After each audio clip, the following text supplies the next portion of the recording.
Salut tout le monde, bienvenue de retour sur la chaîne. Aujourd'hui, je plonge dans un épisode fascinant et troublant de l'histoire, révélé grâce à un dossier récent publié par le magazine L'Express. Nous allons parler des tentatives françaises de déstabilisation de l'Algérie. Allons-y. Pendant longtemps, l'idée que la France ait activement cherché à déstabiliser l'Algérie était considérée comme un pur fantasme.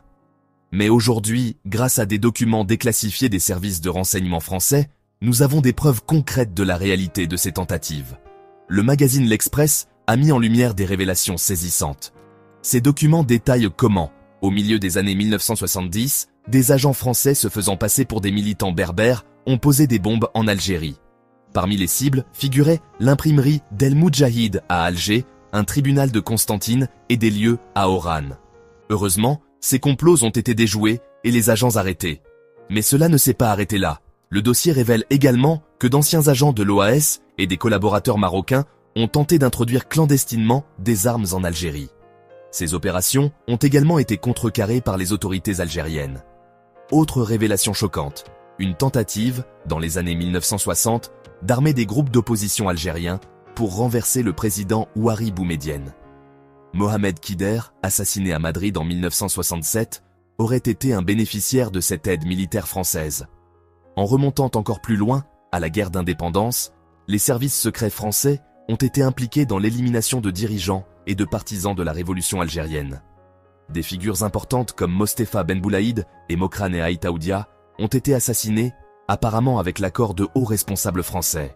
Ces actions historiques ont laissé une profonde cicatrice et alimenté une méfiance persistante entre les services de renseignement algériens et français.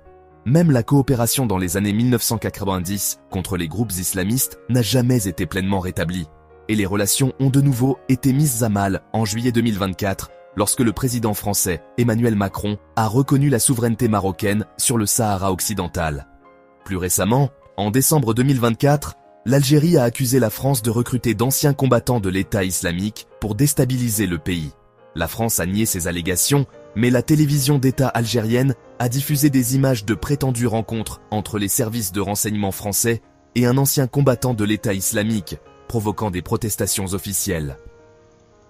Alors, qu'est-ce que tout cela signifie pour l'avenir des relations algéro-françaises? Seul l'avenir nous le dira. Mais une chose est sûre, ces nouvelles informations ajoutent une couche de complexité supplémentaire à une relation déjà tendue.